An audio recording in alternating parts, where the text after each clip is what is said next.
Bismillahirrahmanirrahim. Assalamualaikum warahmatullahi wabarakatuh. Perkenalkan saya Rizka Julio Arifin dengan NIM D041201016. Baiklah, pada kesempatan kali ini saya akan memaparkan suatu materi tentang potensi kemaritiman Indonesia.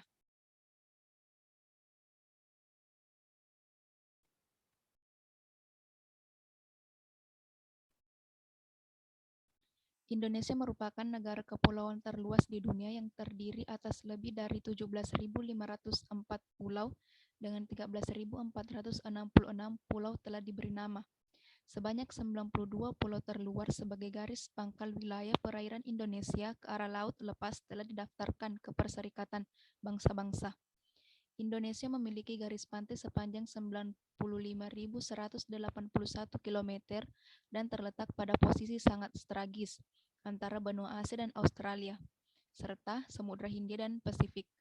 Luas daratan mencapai sekitar 2.012.402 km pangkat 2 dan laut sekitar 5,8 juta km kubik atau sekitar 75,7%, yang terdiri dari 2.012.392 km kubik perairan pedalaman, 0,3 juta km kubik laut teritorial, dan 2,7 juta km kubik zona ekonomi eksklusif.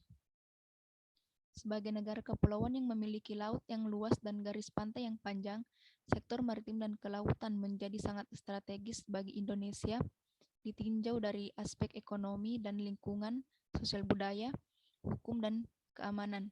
Meskipun demikian, selama ini sektor tersebut masih kurang mendapatkan perhatian serius bila dibandingkan dengan sektor daratan. Budaya maritim menjadi bagian yang tak terpisahkan dari kehidupan masyarakat, khususnya yang terkait dengan maritim dan kelautan.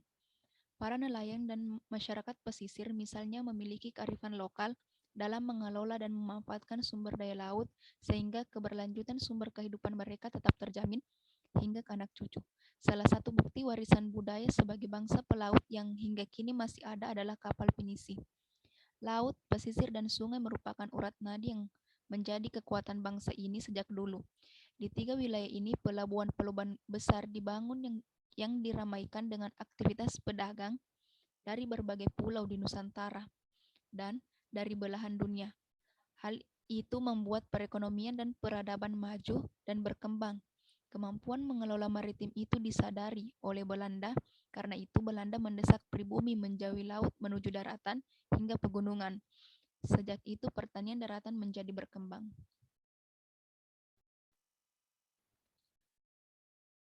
Potensi maritim dan kelautan yang begitu besar seharusnya dimanfaatkan untuk mensejahterakan masyarakat. Namun, kenyataannya potensi itu belum dimanfaatkan dengan optimal. Hal itu berkontribusi pada angka kemiskinan yang masih sangat tinggi. Sebagian di antaranya adalah nelayan dan masyarakat pesisir terkait yang tergolong kelompok paling miskin. Eksploitasi dan kegiatan ilegal terhadap sumber daya laut tanpa memperhatikan keberlanjutan memperburuk tingkat kesejahteraan dan kehidupan nelayan, khususnya nelayan kecil dan nelayan tradisional. Pencurian ikan yang dilakukan oleh nelayan asing, misalnya di samping mengurangi pendapatan nelayan, juga merugikan negara. Pencemaran laut dan kerusakan mangrove dan terumbu karang juga menambah masalah di sektor kelautan. Selain masalah ekonomi dan lingkungan, masalah yang juga muncul di sektor maritim dan kelautan adalah masalah keamanan dan politik. Sebagai negara yang berada pada perlintasan dunia benua dan dua samudra, Indonesia termasuk negara yang rawan dari sisi keamanan laut, baik keamanan laut yang bersifat lokal, nasional, maupun internasional. Baiklah, materi selanjutnya itu implementasi pembangunan sumber daya laut berkelanjutan. Konsep pembangunan perikanan berkelanjutan telah dipesankan dalam CCRF bahwa pengelolaan perikanan yang bertanggung jawab adalah pengelolaan yang dapat menjamin keberlanjutan perikanan dengan suatu upaya agar terjadi keseimbangan antara tingkat eksploitasi dengan sumber daya ikan. Kepentingan keberlanjutan perikanan tidak hanya untuk kepentingan pemerintah saja, tetapi justru kepentingan pengguna perikanan yang mempunyai kaitan langsung dengan perikanan. Konsep pembangunan berkelanjutan adalah upaya yang bertujuan untuk mensinkronkan mengintegrasikan dan memberi bobot yang sama pada aspek utama pembangunan, yang meliputi tidak hanya aspek ekonomi, tetapi termasuk aspek yang melingkupinya, yaitu termasuk aspek sosial budaya dan aspek lingkungan hidup. Aspek-aspek utama tersebut harus dipandang sebagai terkait erat satu sama lain, sehingga unsur-unsur dari kesatuan yang saling terkait ini tidak boleh dipisahkan atau dipertentangkan satu dengan yang lainnya.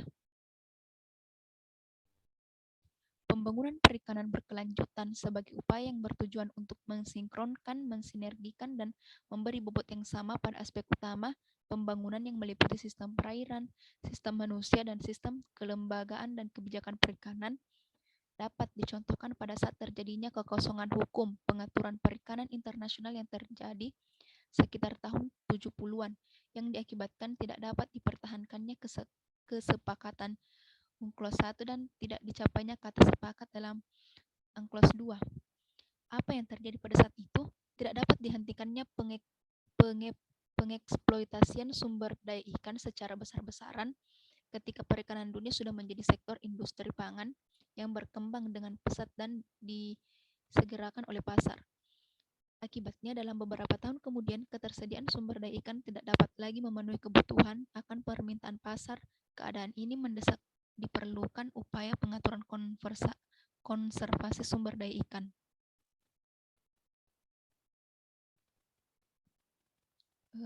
Materi selanjutnya itu potensi sektor maritim dan kelautan terhadap perekonomian nasional.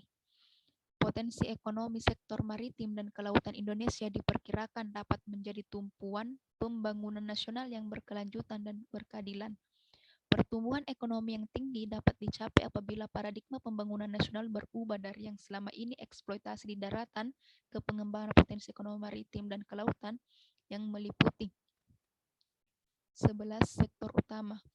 Yang pertama itu perikanan tangkap, kedua perikanan budidaya, 3 industri pengolahan hasil perikanan, 4 industri bioteknologi kelautan, 5 pariwisata bahari, 6 pertambangan dan energi, 7 perhubungan laut, 8 industri dan jasa maritim, 9 pulau-pulau kecil, 10 sumber daya non-konvensional seperti deep seawater industries, hidrotermal, vent, dan 11 benda-benda berharga asal muatan kapal tenggelam atau harta karun di dasar laut. Geragaan masing-masing sektor tersebut adalah sebagai berikut. Yang pertama yaitu potensi perikanan. Potensi perikanan meliputi perikanan laut atau tuna atau cakalang, udang, demersal, pelagis kecil, dan lainnya. Potensi marikultur dalam hal ini rumput laut, ikan dan kerang-kerangan serta mutiara, perairan umum, tambak, budidaya air tawar, dan potensi bioteknologi kelautan. Saat ini potensi sumber daya kelautan dan perikanan Indonesia baru sempat digali hanya sekitar 24,5% dari potensi yang ada.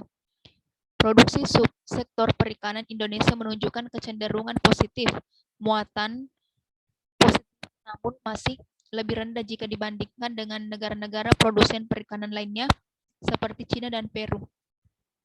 Produksi perikanan yang diperoleh Indonesia hampir sama dengan negara-negara yang luas lautnya jauh lebih kecil dari Indonesia, seperti Jepang dan Chili. Salah satu faktor yang menyebabkan rendahnya produksi adalah terjadinya kerusakan ekosistem pesisir dan laut serta maraknya pencurian ikan di perairan laut Indonesia.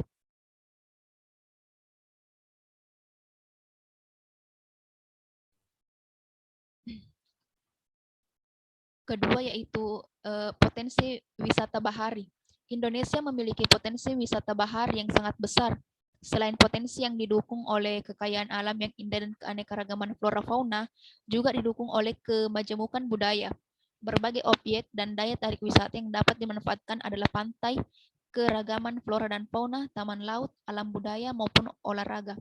Saat ini, kedatangan wisatawan mancanegara ke Indonesia menunjukkan terjadinya peningkatan dalam kurun waktu 4 tahun terakhir. Setiap tahun rata-rata pertumbuhan kunjungan wisatawan ke Indonesia meningkat sebesar 7-10%. Ketiga yaitu potensi pertambangan dan energi. Pesisir laut Indonesia memiliki cadangan minyak dan gas, mineral dan bahan tambang yang besar. Potensi kekayaan tambang dasar laut seperti aluminium, mangan, tembaga, zirconium, nikel, kobalt, biji besi non-titanium, vanadium, dan lain sebagainya yang sampai sekarang belum dikelola dengan baik sehingga diperlukan teknologi yang maju untuk mengembangkan potensi tersebut.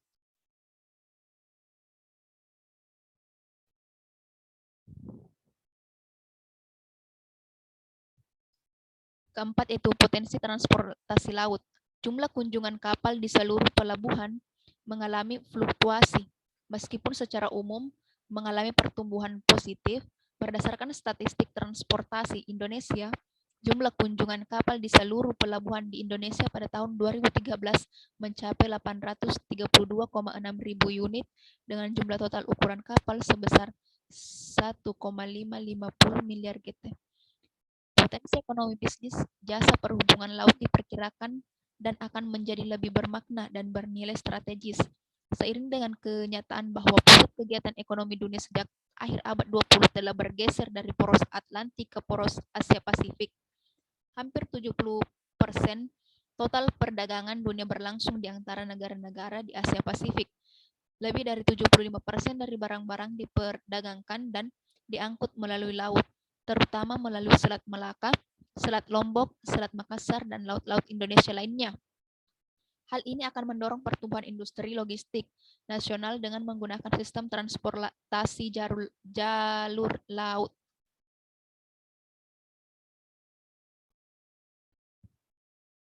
Kelima yaitu potensi industri maritim. Industri maritim nasional yang cukup potensial untuk dikembangkan adalah industri galangan kapal. Industri ini telah berkembang dan terbagi dalam 3 kategori industri, yaitu industri pembangunan kapal, industri mesin, suku 30 cadang, dan komponen yang diperlukan dalam konstruksi kelautan, serta industri pemeliharaan dan perbaikan kapal. Dalam masa 2 dekade terakhir, ratusan hingga ribuan kapal meliputi kapal niaga, kapal untuk tujuan tertentu, kapal ikan, kapal perang telah dibangun oleh galangan kapal nasional dalam konteks pemeliharaan. Galang kapal Indonesia belum mampu melakukan perbaikan kapal dengan ukuran lebih besar dari 20.000 DWT karena ukuran galangan domestik sangat terbatas.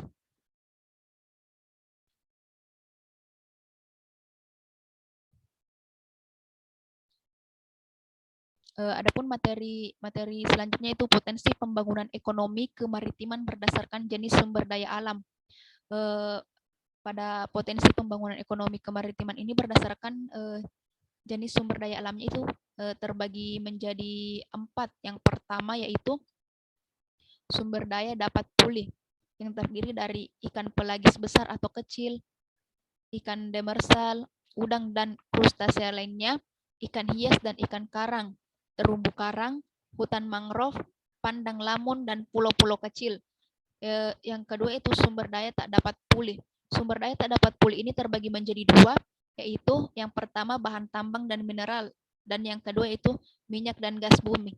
Bahan tambang dan mineral itu terdiri dari bahan bangunan, pasir besi dan pasir kuarsa, batu apung, siderit, garam, titanium, lempung kualin, dan kromit atau kromium.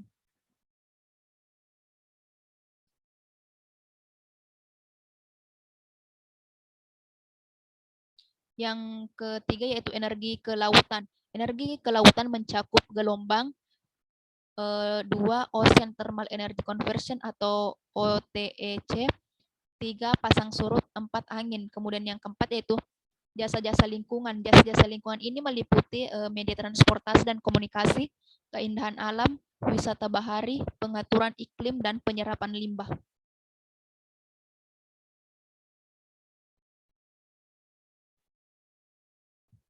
Baiklah, itulah yang dapat saya sampaikan tentang materi potensi kemaritiman Indonesia.